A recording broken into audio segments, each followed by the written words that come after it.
tagline natin. Hindi lang ito para sa anniversary ito, kundi ito kasi yung nagpapakita ng kwento ng buhay ng GTC at ng mga taga-GTC at pinaniniwalaan natin gagawin pa ito ng Panginoon. Kaya nga ang tagline natin, Where Lives Change. Pakisabi nga ng malakas, Where Lives Change.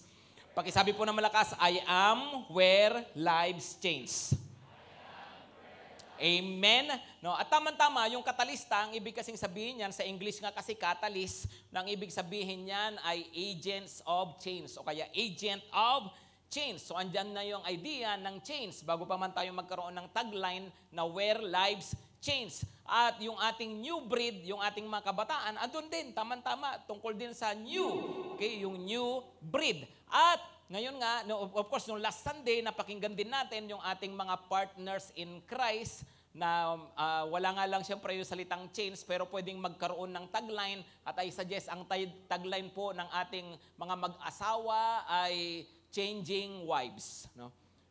Ayun, no? O kaya, hindi, ano pala, changing lives. So, pero hindi tayo para magpalit ng asawa, kundi para baguhin ang ating mga asawa sa tulong ng Panginoon. Amen ba, mga kapatid? Okay? So, ngayon nga, dahil araw ito ng mga young professionals, ng mga taga-marketplace, ay mayroon tayong special guest speaker na magsishare naman sa atin. Siya mismo ay galing din po sa marketplace, particularly sa entertainment industry. At bago ko po siya tawagin, ay welcome lang po natin yung kanyang mag-ina. No? Of course, andyan si Pastora Jen, kayo Pastora Jen. No? At saka si Francine, tayo ka rin Francine, kaway-kaway nga dyan. No? Yan, no?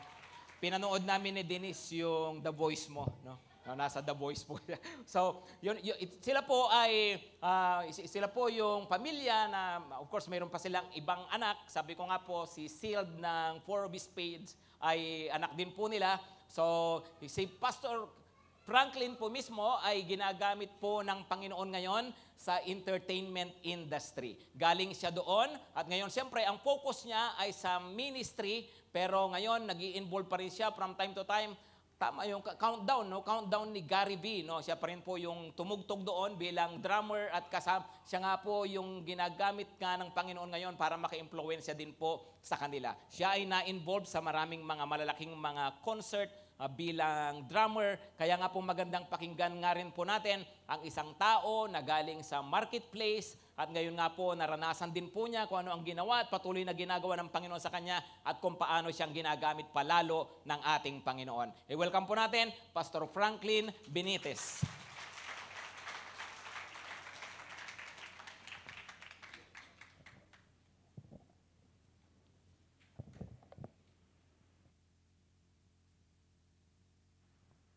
Check, magandang gabi po sa inyo. Gising pa ba kayo? Ayan, so ako po si Pastor Franklin. I'm a pastor's kid. I started serving the Lord when I was 7 years old. So bago po ako mag-share sa inyo, gusto ko lang pakita sa inyo yung pamilya ko, yung picture ko po. Ito po yung aking pamilya. Ayan, so kami po ay mga musician. So sabi nila, maraming church nagtatanong, ba't hinahayaan mo tumugtog yung anak mo sa labas? Worldly yan. Alam niyo po, ang pagiging worldly is yung buhay po natin, hindi yung music na dala po natin. Hinahayaan ko siya, alam ko kasi na may influence siya sa mundo at gagamitin siya ng Diyos through music. Kasi po, ang music is powerful. Sabi nga ni Martin Luther King, the second most influential thing, second to the Bible, is music. Hindi pa pwedeng mabuhay ang mundo na walang music. Sa graduation, may music. Nakakita na ba kayo ng graduation na walang music? Baduy. Tama? Sa happy birthday, hindi pa pwedeng walang happy birthday to you. Kasi baduy ang happy birthday pag walang kumakanta ng happy birthday. Subukan mo mag-happy birthday na walang tono. Happy birthday. Hindi pa. Kaya kailangan mo ng happy birthday. Kasi ang lakas ng influence ng music. Grabe po, kaya kang palungkutin ito. Kaya kang pasiyahin na ito. Beer mo, nung nauso yung kantang Gangnam Style, buong mundo nagsasayaw ng Gangnam Style. Music, powerful. And that is my mission. Yung church po namin, by the grace of God, ang aming pong audience are mga musicians.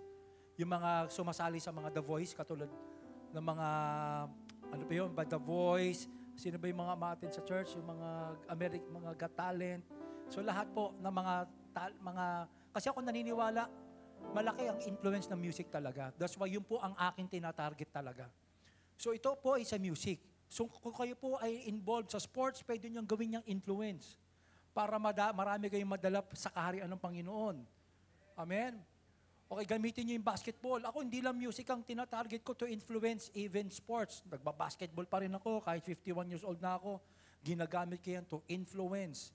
Okay, lahat po, billiards, basketball, pinapasok ko. Kulang na nga lang po yung mga sumasayaw. Gusto ko na rin pasukin yung mga sumasayaw. Nag-aaral na rin po ako ng ballet.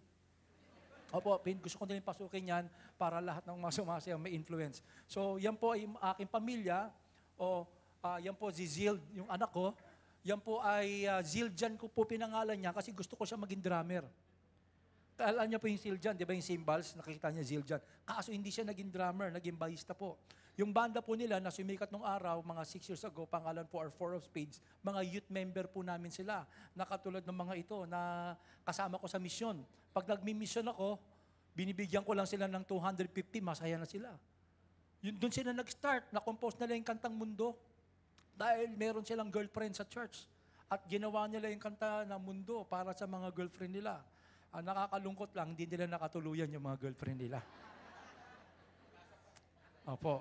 So sila po ay, lahat po sila, yung tatlo po dyan, yung drummer, yung singer si Unique, at saka si Zildjian. Hanggang ngayon po, sinusuportahan ko siya, nagla-live ako pag may mga concert siya.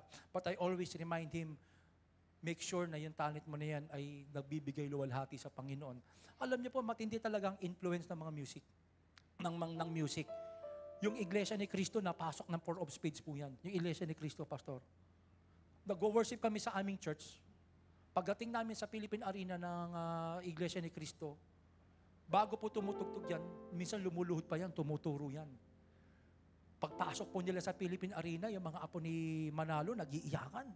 Grabe nakakandara pa. Sabi ko, akala ko ako yung iniiyakan yung pala yung anak ko kasi inaalalayan ko. Sobrang lakas. Sabi ko, grabe itong music napasok yung Philippine Arena. Samantalang kami mga pastor, hindi namin, kahit gate ng Iglesia ni Cristo, hindi namin mapasok.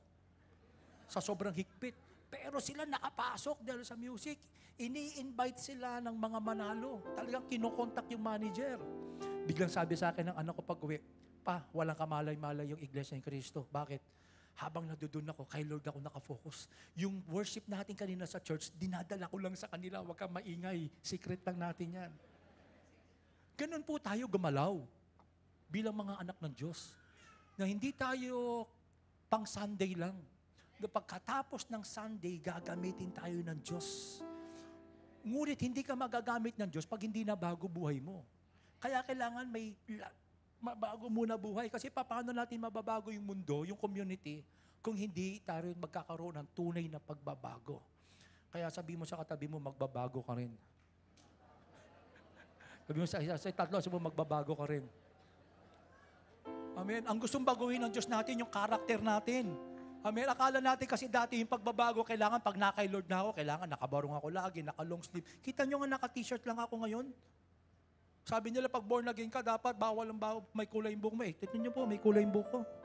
Parang wala yata akong kakampi ngayon, ha? Amen. Yung mga umaatin sa ministry namin, puro sila, mga naka-dreadlocks. Kasi gustong baguhin ng Diyos yung buhay natin. Amen. Amen. Yung amen po natin na yung pang Araneta Coliseum. Di ba yung amen na pang Araneta Coliseum? Yan. So yan po yung anak ko, Zildjian. Yung pangalawa ko pong anak, ito Faith ang pangalan po niyan. Kaya hindi po kami nawawalan ng pagkain kasi may faith po kami. Yan po yan. Siyempre yung aking nag-iisang asawa na children ministry pa lang, magkasama na po kami niyan. Opo, sa Sunday school, panay po. Opo, sa children, pag nasa likod po ako, Sunday school, nanay ko pastora, nasa likod po ako nakaupo, panay tingin niyo po sa akin sa likod. Yan po ay naging Miss Project 8. Niligawan po ni Romnick Sarmenta po yan. Pero hindi po pumasa si Romnick, ako po yung pumasa. Kasi drummer ako sa church. Bakit ba ako sinagot mo, hindi si Romnick Sarmenta? Kasi pag nagdadalams ka, kinikilabutan ako. Kaya po siya nabuo. Tapos siyempre, ako po yan. Kaya po ako naging banda sa labas kasi maaga po ako nag-asawa. Huwag niyo akong gagayahin. Okay, so makulit po akong anak ng pastor. Siraulo po akong anak ng pastor noon. Pero alam niyo po, kahit gaano ka kasira ulo, kaya kang baguhin ng Panginoon. Amen. Kahit gaano ka kapalpak, kaya kang baguhin ng Panginoon. Ako po yung anak ng pastor na patakbo-takbo sa loob ng church. Yung pag nagpe-pray, tinatanggal ko yung mga silya para pag upo nila, tutumba po sila. Ganun po akulit. Opo, ganyan. Tapos ako rin po yung pagkatapos ng church, mga teenager ako, lahat ng ostya sa church, inuubos ko po yan. Kasi pag nagutom po ako, yan ang merienda ko. Nagtatakay nanay kong pastora, bakit naubos yung mga communion? Inubos ko. O kaya, imposibleng hindi ako maliligtas sa daming communion na kinain ko. Sigurado, ligtas na po ako. Amen po mga kapatid? Sigurado po yan. Kasi sa dami kong inanom na ostya at saka yung grape juice, isang litro po, iniinom ko yan. Kaya sigurado, ligtas po ako. Kaya po ako naging drummer kasi may hirap lang po kami, nasa squatters area kami noon. Pinapalo ko yung mga drums, yung mga lata, dahil wala ko laruan. Naiingit ako sa may mga remote control. Yung nanay ko kasi mission kami ng mission, araw-araw kami. Hindi na po ako pumapasok sa school, sinasama lang ako nanay ko, taga-gitara. Masarap po mag-gitara pagkasama nanay mo. Pagkatapos ko mag-gitara, binibigyan ako ng 50 pesos ng mga tao nakakakita sa akin. Yan po yata. Yung anak ko po, Francine, yan po yung dahilan kung ba't ako nagpastor, dahil muntik mamatay yung misis ko. Nung pinanganak po siya, nasa Las Vegas kami. Ako po yung nagda-drums doon. Kumikita na ako ng malaki. Pero muntik mo po mamatay yung misis ko. Matibay po misis ko, hindi po mamatay-matayan. Opo, kasi, matindi. Kasi po, last month lang po, sumabog yung gasol namin sa bahay. Nasa taas ako, boom, para may time bomb na sumabog. Grabe. Tapos nakita ko yung damit niya, wasak-wasak, punit-punit. Sabi ko, nangyari, sumabog yung gasol. Grabe, hindi po mamatay-matay, biro mo. Yung gasol po, matibay. Siya yung ginamit ng Panginoon. Amen. So yung anak ko po, lahat po, kaya po kami lahat ay musician. Kasi po ako musician, yung anak ko pong bunso ay naging singer din po siya sa The Voice Teen, sumali siya, naging coach niya si Bamboo hanggang 3 level. Ang pakilala sa kanya ay ang worship leader ng Quezon City. Amen. Yun po yan. So yan po yung aking family. But magpuproceed na po tayo sa ating salita ng Diyos ngayon. Mahalaga po ang pagbabago. Kasi pag hindi po tayo nagbago, mahirapan po tayo makapasok sa karyaan ng Diyos pag walang bunga. Ang pagbabago po ay bunga lang po yan ng pagkakakilala natin kay Kristo. Nung tayo po dati, gusto natin maging mabait, kasi akala natin, pag naging mabait tayo, ay makakapunta tayo sa langit. Pero maliwanag ang sinabi ng Bible, lahat po tayo nagkulang, lahat tayo ay may kapalpakan at wala nakaabot sa requirement ng Panginoon. Tayo po ay nagbago dahil resulta lang po yan ng pagtanggap natin sa Panginoong Jesucristo. Dahil lahat po tayo palpak, lahat tayo sinungaling. Sino po rito yung mga nagsinungaling na? O kita nyo, sinungaling kayo, hindi kayo nagtataas ng kamay. Doon pa lang, nagkasala na kayo. Tama po ba? O di ba? O lahat po, ang pagbabago ng buhay ay bunga lang yan ng pagtanggap natin kay Jesus Christ. Unang-una, mahirap talaga magbago. Hindi natin kaya. Wala pang naimbento ang science para magbago tayo. Wala pang gamot na naimbento. We need supernatural encounter sa Lord upang tayo ay mabago. Ang tanong ko, posible po ba na tayo ay magbago? Kayo po ba ay naniniwala na may magbabago ang buhay po natin? So ngayon pong gabing ito, magsisimula tayo sa unang verse na napakahalaga na sinulat ito sa Colossians chapter 1:13. Ito po yung pundasyon natin para makita natin yung pagbabago sa ating mga buhay. Colossians 1:13. Tingnan po natin, no? Yung bunga nito ay makikita natin sa Colossians chapter 3. Okay? Alright? So ito po, unang-una. Alam ko familiar kayo dito. Colossians chapter 1 verse 13 to 14. Sabay-sabay po natin basahin. 1, 2, 3, go. For He has rescued out of darkness and gloom of Satan's kingdom and brought us into the kingdom of His dear Son, who bought our freedom with His blood and forgave all our sins. So tayo po ay tinubos ng dugo ng Panginoon. Sino po naniniwala na tinubos tayo ng dugo ng Panginoon? Saan tayo tinubos? Mula sa darkness. Doon, saan po tayo niligtas? Ni-rescue sa? At saan daw tayo? From Satan's kingdom and brought us into the. Ito po yung tinatawag nating spiritual transfer. Pag sinabing spiritual transfer, hindi nyo po nakikita yan dahil spiritual nga po siya. Kasi yung spiritual ng mundo ni Satanas, yung kingdom of darkness, hindi po natin nakikita yan. Pero nag-ooperate yan. Kaya maraming mga broken families dahil sa kingdom of darkness. Kaya maraming mga Nasisira mga buhay ng mga kabataan dahil sa kingdom of darkness. Bakit ba may maagang nabubuntis? Dahil influence ng kingdom of darkness. Bakit nauso yung pagmumura? Dahil may kingdom of darkness. Sino po naniniwala na wala namang school sa pagmumura? Naniniwala po ba kayo wala namang university sa pagmumura? Bakit 6 years old pa lang marunong magmura? Parang wala yata akong kausap ha. Kasi influence ng kingdom of darkness. Bakit maraming chismosa sa mundo? Alam nyo, nagagawa ng chismis matindi, kaya magwasak ng pamilya, kaya magwasak ng community, kaya magwasak ng barangay. Influence yan ng kingdom of darkness. Kaya sa aming church, pinag-pray ko na lahat ng marites ay i-rapture na ni Lord. Kunin na agad ni Lord. So dahil may darkness, at tayo lahat ay galing dyan. Iba kasi yung religion transfer sa kingdom transfer. Pag sinabing religion transfer, Buddhist to Muslim, religion transfer yan. Nagigets niyo po mga kapatid? Religion transfer yan.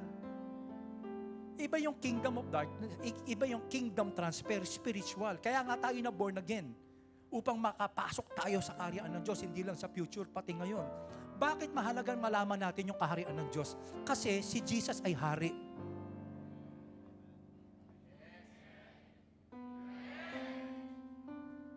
Kung yung toy nga may kingdom,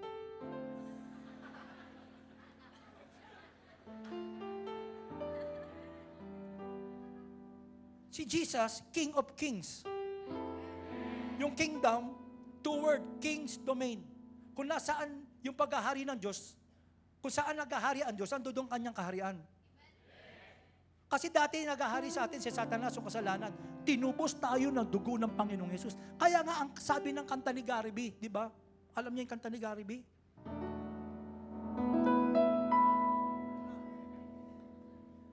Teach me to trust in you with all of my heart. Hi, fans. To lean not on my own understanding, I just forget. You won't give me what I can bear. Take me out of the dark, my Lord, 'cause we don't want to be alone.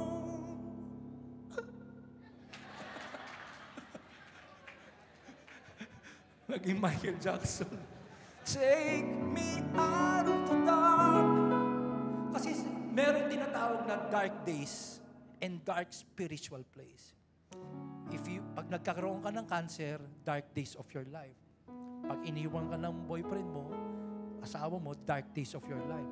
Pero meron din mas malala sa dark days, yung spiritual darkness na kung saan dito kinukulong ni Satanas ang mga tao. Kaya hindi makalaya-laya. Gusto ng Diyos mapalaya tayo. Dito tayo nakakulong, maraming depressed, maraming oppressed, maraming addiction. Paano, bigyan ko kayo ng sample.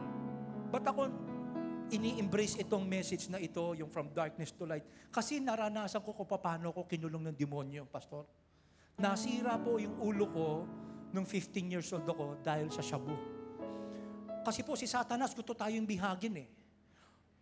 Sabi ng doktor sa nanay ko, pastora yung nanay ko po yung nanay ko, grabe, mga may signs and wonders, pero ang hirap sa isang magulang na kumikilos ka sa supernatural, pero yung anak mo hindi mo papagaling, ang hirap nun. Pinagpipray ako ng nanay ko, walang nangyayari bro. Sabi ng psychiatrist, sira na ang ulo ng anak niyo. Huwag po kayo mag-alala, hindi matino na po ako ngayon.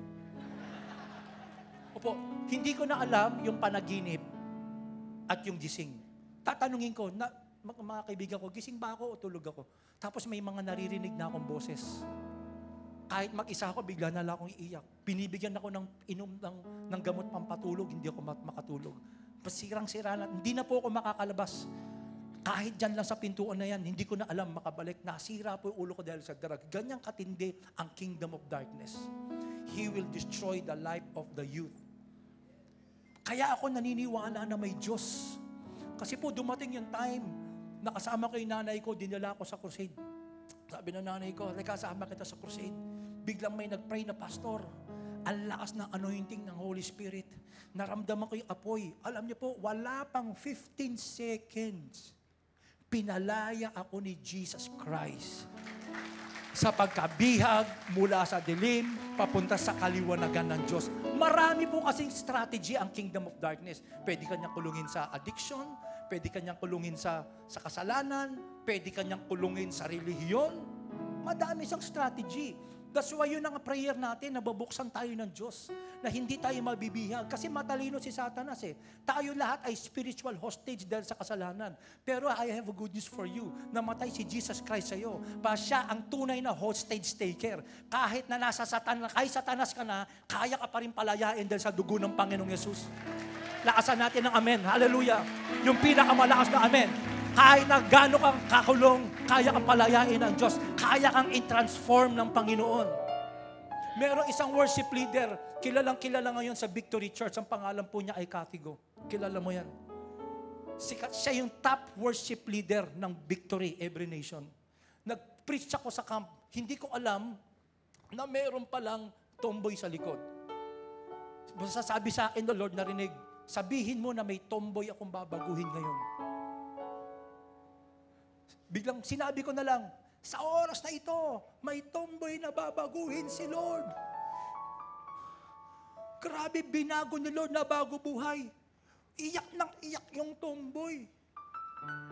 Ngayon may asawa na.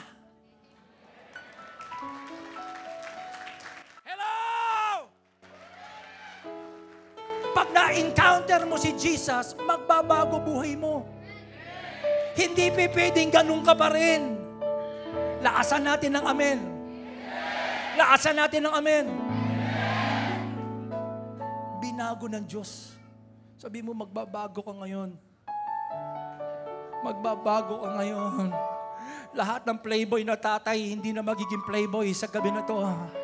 Lahat ng mga nanay na hindi sweet, magiging sweet na sila. Lakasan natin ng amen. Yan o, niligtas tayo mula sa dilim papunta sa kaliwanagan ng Diyos. Gusto tayong baguhin. Resulta lang yan dahil niligtas tayo ni Jesus. Yung changed life is a result because we accepted Jesus Christ. Dahil naniwala tayo na tinubos tayo ni Jesus Christ. Ito po yung mga resulta, babasahin na lang natin. Alam ko, gabi na, gusto niya na kumain ng dinner, no? Amen? Amen? So magpabook na lang po kayo ng Grab. Dito na kayo mag-dinner. Okay lang po ba? Magpabook sila. Because we have been rescued from darkness to life, right now we have a new life. This is our new life. Sabi ni Paul, niligtas na kayo mula sa dilim. Tinubos na kayo ng dugo ni Jesus. Every month, nagko-communion na kayo. Kasi di ba, sino rito yung nagko-communion? Monthly. Monthly po ba yung communion? Dahil sa dugo ni Jesus, kaya tayo nakiklaim niyan, kaya tayo nagko-communion kasi naniniwala tayo na tinubos tayo from darkness to light. Ngayon, sabi ni Paul, gusto ko makita yung mga resulta ng mga tinubos ni Jesus Christ.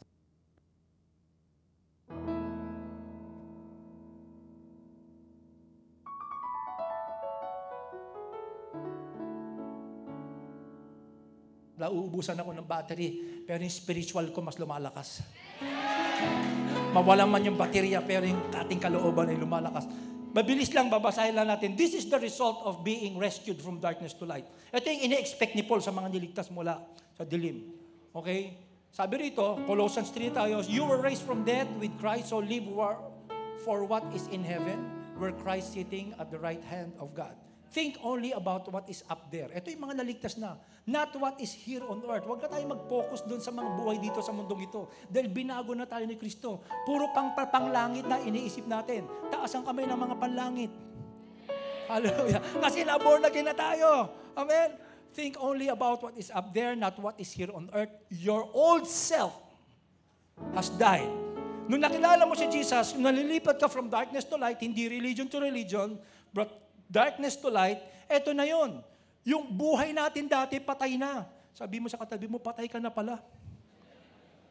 And your new life is kept with Christ in God. So meaning to say, we have a new life. May bago na tayo. Kasi niligtas na tayo mula sa dilim, papunta sa kaliwanagan ng Panginoon. At ito pa yung ini-expect ng Diyos sa atin. Yes, Christ is now your life. And when He comes again, you will share in His glory. So put everything evil out of your life. Sexual sin. Sabi mo sa akin, dapat wala na yan. Para wala yata akong kausap. Doon sa mga may asawa, isa lang ang asawa. Doon sa mga hindi pa kasal, walang sogo. Parang wala yata akong kausap. Yung po ibig sabihin, parang wala na naman ako kakampi. Mga kakampi ko dyan, mga taas ang kampi ng mga kakampi ko dyan. Sexual. Doing anything immoral. Hindi pa pwedeng love ako ni Lord, kaya pwede kong gawin itong mga bagay na ito, itong mga sex na to, kasi naiintindihan ako ni Lord. May grace si Lord. Yun ang problem eh. May grace si Lord. Hindi. May grace si Lord para hindi natin to gawin. Amen? Amen. Hindi siya lisensya na gagawin natin. Bakit? Niligtas na nga tayo. Biro mo yung dati kang immoral, nasa dilim ka, tapos nilipat ka sa liwanag, immoral ka pa rin. Paano nangyari yun? Parang wala yata akong kakampi ngayon. Sinful thoughts control you and wanting things that we are wrong and don't. Keep wanting more and more for yourself, which is the same as worshiping a false God. God will show His anger against those who do not obey Him because they do these evil things. You also did these things in the past.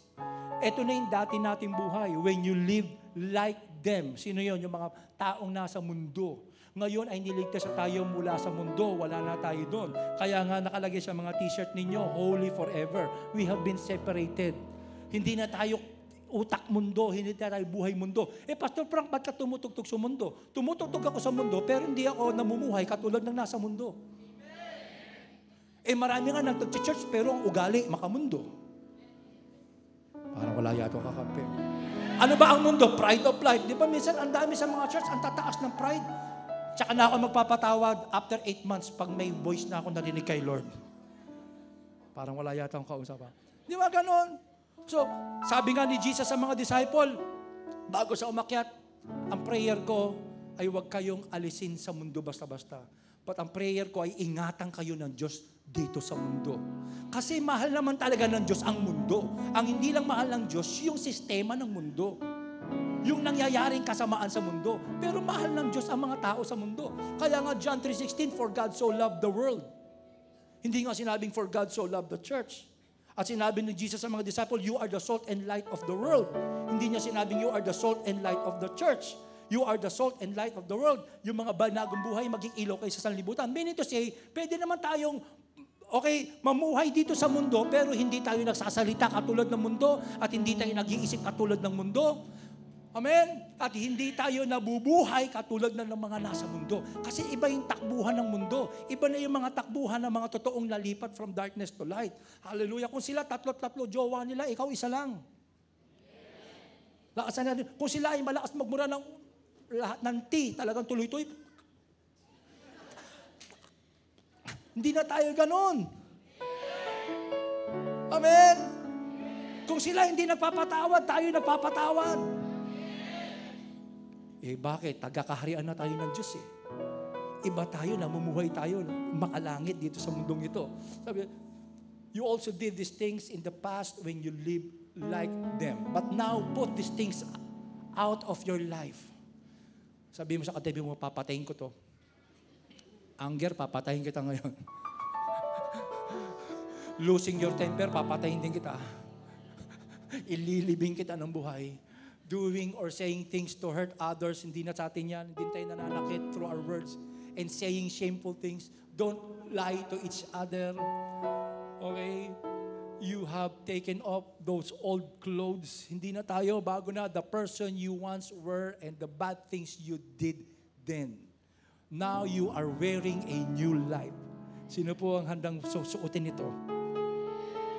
That is new every day. You are growing in your understanding of the one who made you. You are becoming more and more like Him. Diyos yan.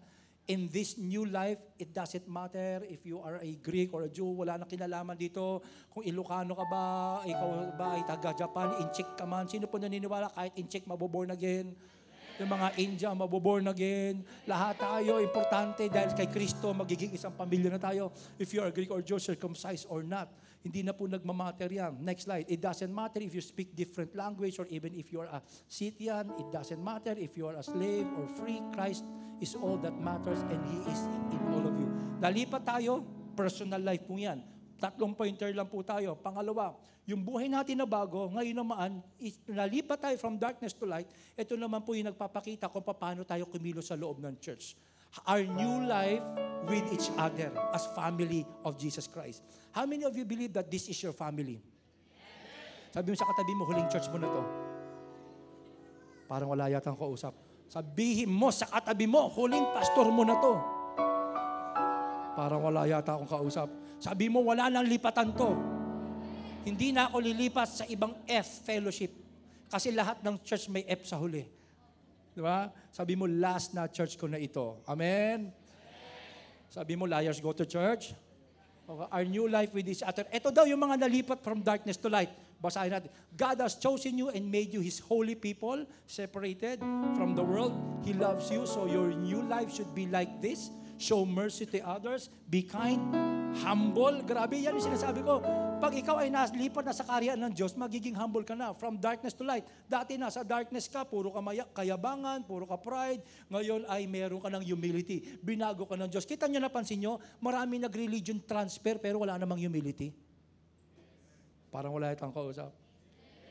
Amen? Tsaka hindi rin solusyon yung lilipat ka ng church para magkaroon ka niyan. Ang solusyon, paghariin mo si Jesus Christ sa buhay mo. Kasi kahit palipat-lipat ka ng church, magpalipat-lipat ka man ng pastor. Next year si Eddie Villanueva, pastor ko.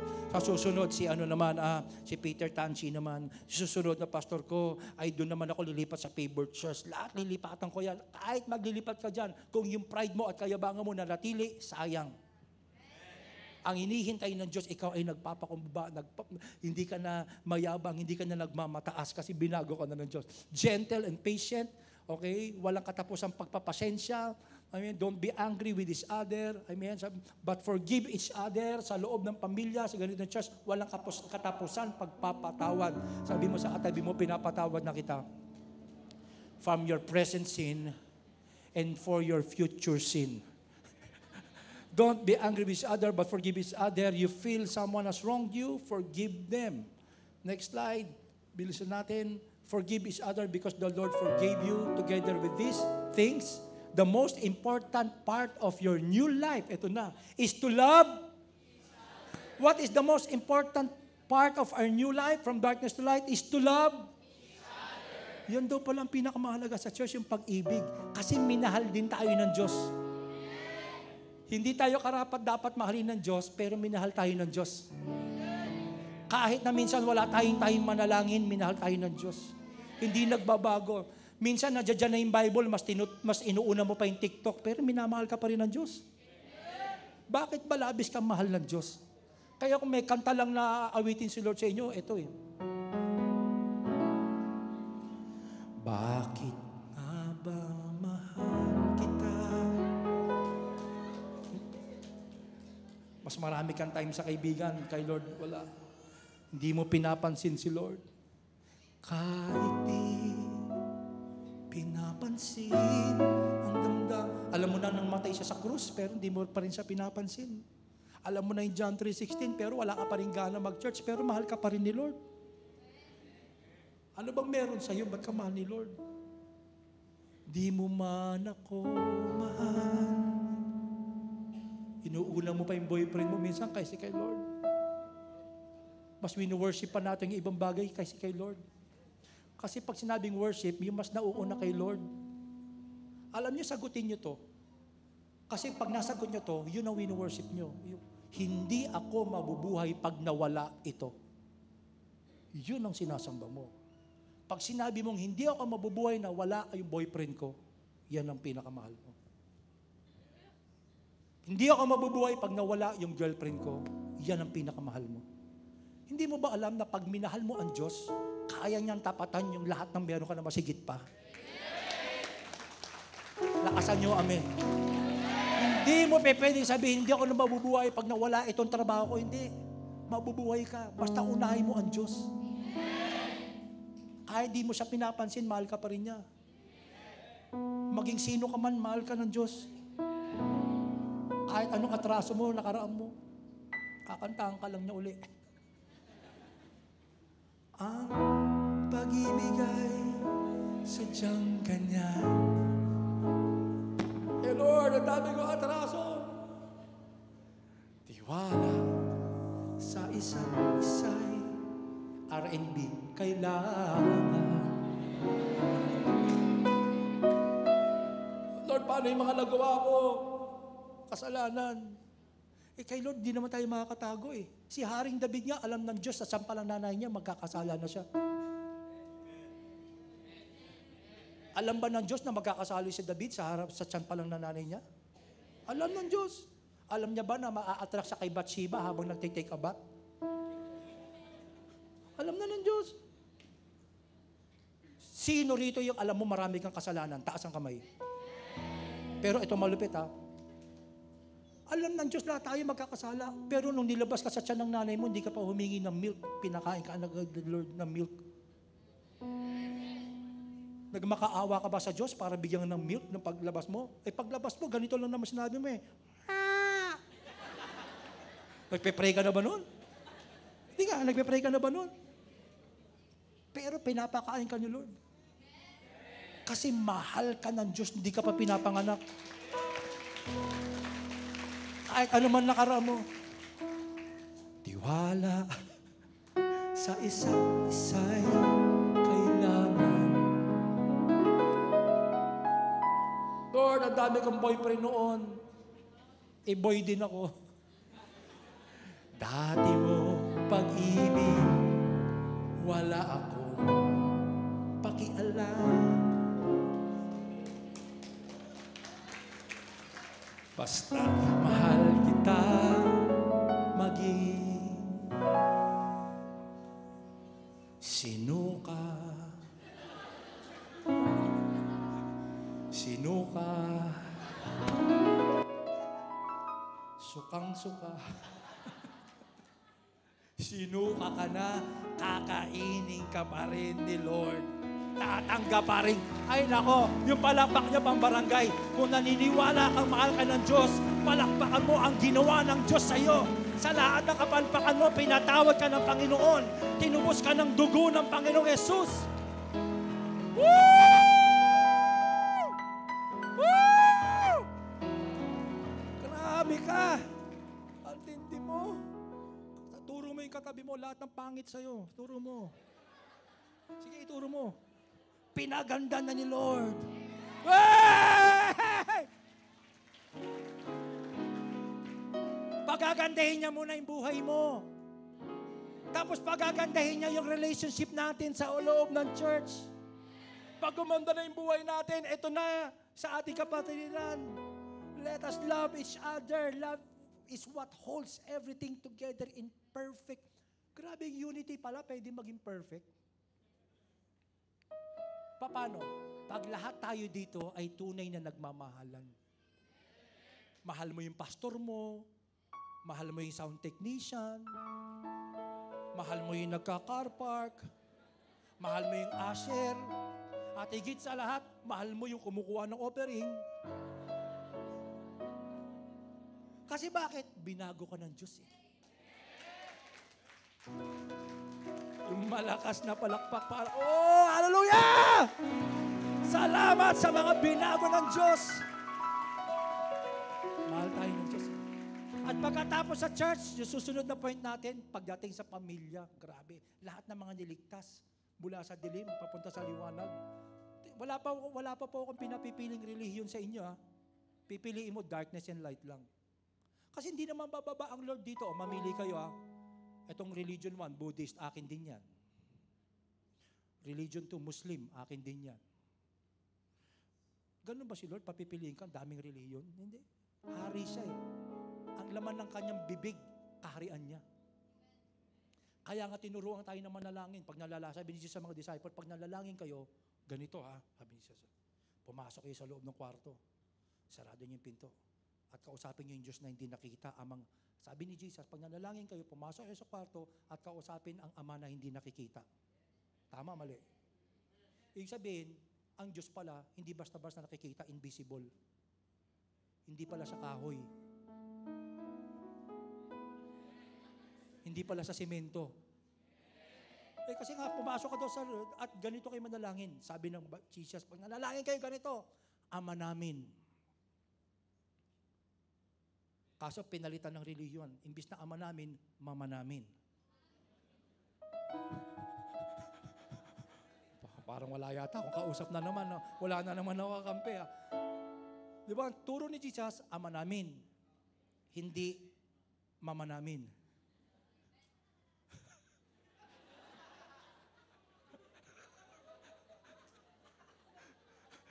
Tama, mali. So wala pa ako nabasa sa Bible na sinabi ni Jesus, pag nanalangin kayo, Mama namin, wala. Ama namin lang. Wala na naman akong kakampi ngayong gabi. Lord, kampihan niyo po ako, please. Sabi ni Jesus, pag nanalangin kayo, Ama namin. Sambahin ang, hindi larawan. Ha? Ngalan. Papasa amin ang, hindi sinabing pupunta ako doon. Pupunta ka rin doon, huwag ka ma-excite, huwag ka mag-alala. May parating na pupunta, pero ngayon yung spiritual, ma-influence yung ano meron doon, maranasan mo dito. Matthew 16 yan. Pagdating sa Matthew 6:33, biglang sinabi niya, seek ye first the kingdom. Huwag daw kayo mag-alala sa inyong kakainin. Dito sa nilipatan mo, hindi ka mag-i-struggle dito. Saan ka nilipat? Darkness to light. Hindi ka dinisign para mag-worry. Sabi ko, hindi ka dinisign para mag-worry. Sabi ni Jesus, do not worry about these things. Yung susuotin.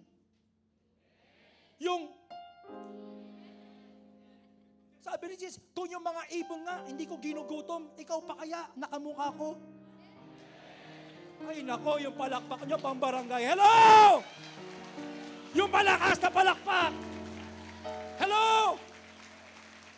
Ay, alam ko may ilalakas pa yan. Yung palakpak na pang revival. Nanggigigil talaga ako. Sabi ni Jesus, huwag niyong habulin yung pagkain. Hanapin niyo higit sa lahat yung paghahari ko sa buhay niyo. Kasi pag hari mo siya, hindi ka niya pababayaan. Sagot ka niya!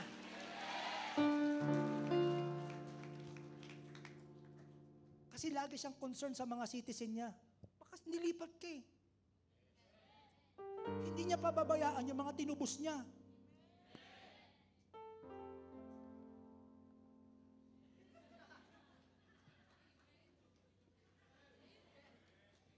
Pagmamay-ari ka na ni Jesus eh. Bakit? Binayaran ka niya eh. Tinubos ka nga ng dugo.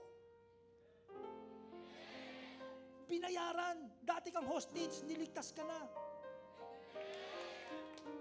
Huwag kang mag-alala sa iyong dadamitin, sa inyong kakainin. Unahin yung karyaan ng Diyos. At lahat ng pangangailangan nyo and all these things ibibigay sa inyo ng Diyos.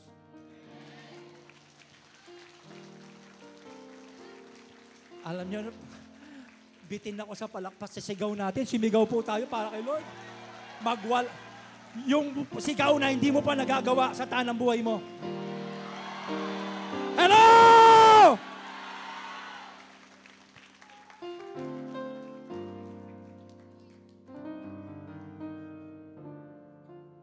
Ang pinapahanap ni Jesus hindi relihiyon. Sa Tagalog, higit sa lahat, hanapin nyo, masumpungan nyo ang paghahari ng Diyos. Kaya nga sabi nung kanta, di ba? Loobin mong ang buhay ko'y maging banal mong tahanan. Luklukan ang iyong wagas na pagsinta.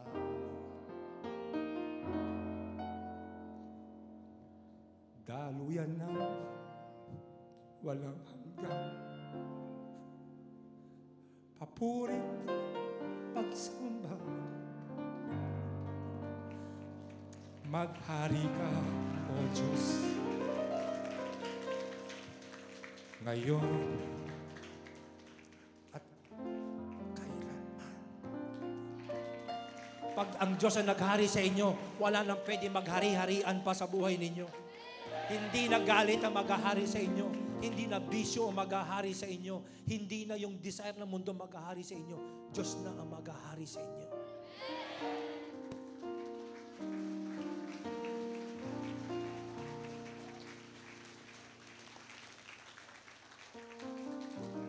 Tatapusin ko na to. Tumayo na tayo. Kantahin natin ito. Loobin mo ang buhay ko'y maging banal mong tahanan. Luklukan ng iyong wagas na pagsinta. Daluyan ang mga papuring pagsamba. Maghari ka, kung gusto mo maging bahagi ng kaharian na to, from darkness to light, kung nag-i-struggle ka sa buhay mo, God wants to change you. God wants to change you. At pag uwi mo sa bahay mo, babagawin ng Diyos. Pagkabilang ko ng 3, kung ikaw ay nadidepress, kung ikaw ay may addiction, gusto kang palayain ng Panginoong Yesus. Grabe po ang presensya ng Lord dito. The anointing of God is very powerful in this place. Pagkabilang ko ng 3, tumakbo ka sa harap. Talagang sabi mo, Lord, gusto ko yung kaharian na yan. Panginoon, gusto ko maligtas from darkness to light. If you are that person, pwede ba at the count of 3, tumakbo kayo sa harap ngayon na? Taas po ang kamay na gusto makaranas sa Diyos ngayon ng pagliligtas. Lahat po ng tagtaas ng kamay, grabe ang gagawin ng Diyos dito. Sige po, at the count of 3, takbo po kayo. Yung mga nandiyan po, sige po. Sige po, huwag po kayo mahiya. Gusto kang pagharian ng Diyos sa gabing ito. Ura ba, shikarahande. Come on, just ano mang relihiyon mo, okay lang yan. Walang problema. Gusto ng Diyos na bigyan ka ng liwanag ngayon. Grabe. Ayaw ng Diyos na depress ka. Ayaw ng Diyos na oppress ka. Ayaw ng Diyos na maging addict ka. Gusto ng Diyos palayain ka sa oras na ito. Come on. Hallelujah. Loobin mo ang buhay ko'y maging banal mong tahanan. Look. Sige po, come forward. Ura ba, shikarahante. Let the anointing of the Holy Spirit flow. Ura ba, shaka. Flow, anointing.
the name of Jesus. Every Lord, I declare the name of Jesus is in this place. The King of Kings is here. The King of Kings is here. The Lordship of Jesus Christ is here. The kingdom of God has arrived here in this place. Hallelujah.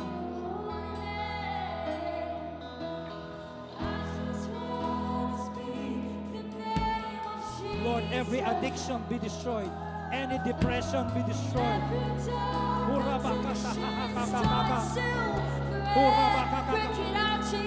you, Father. Let the fire from. Hallelujah. Oh. The Spirit of the Lord is upon me. His power, your name is healing. Your name is life. Hallelujah. Break every stronghold. Shine through the shadows. Thank you for the blood of Jesus. The fire. Break every chain. Break every stronghold. Break every stronghold. Your name is Jesus. Your name is love. Your name is love. It gives life, Jesus. Yes, Jesus. Break every stronghold. Shine through the shadows. The fire. Your name is power. His power. Your name is healing. You can heal, Jesus. Your name is hallelujah. Hallelujah. Break every stronghold. Your spirit is shine through the shadows. Hallelujah. Thank you, Jesus. Shout Jesus. Shout Jesus. Come on, shout Jesus. Come on, shout Jesus. Shout Jesus from the mountains, Jesus in the streets, Jesus in the darkness. Oh, hallelujah! Hallelujah! Jesus for my family, I speak the holy name. Jesus.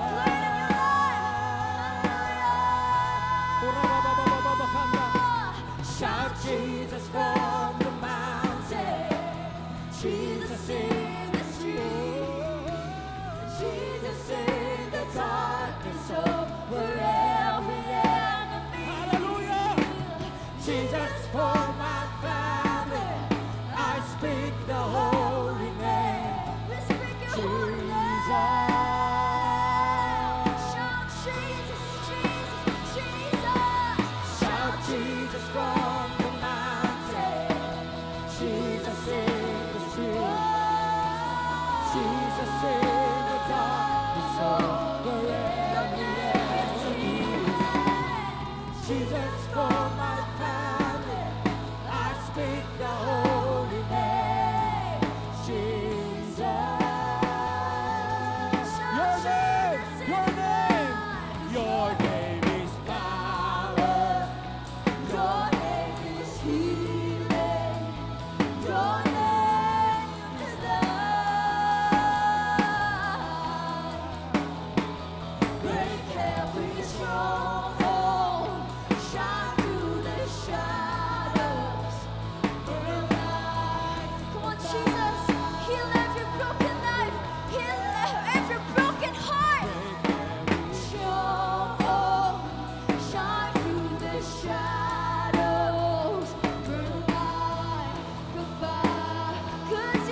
Jesus. Thank you, Jesus. Thank you, Jesus. Can we give the Lord the best clap offering? Thank you, Jesus. Thank you, Jesus. Thank you, Jesus. Thank you, Jesus. Hallelujah. Thank you, Jesus. Hallelujah. Thank you, Lord.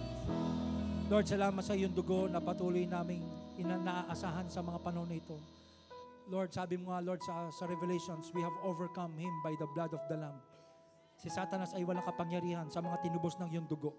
Patuloy mo kaming babalutin, patuloy mo kaming iingatan, and Lord, we apply the blood of Jesus sa buong tao rito. Panginoon, meron kaming royal blood dahil ang hari ng mga hari ay tumira sa aming mga puso at napapabilang kami sa iyong kaharian sa mundong ito. At Lord, lahat ng na-rescue mo, hindi na pwedeng ibalik muli sa kaharian ng kadiliman. Niligtas mo kami. Lahat ng tinubos mo ay hindi na maririmata pa kahit kailan. Panginoon, salamat sa pagkamatay mo. Salamat sa pag-ibig mo. Lahat ng nandito ay pinalaya mo. Salamat po, Panginoon.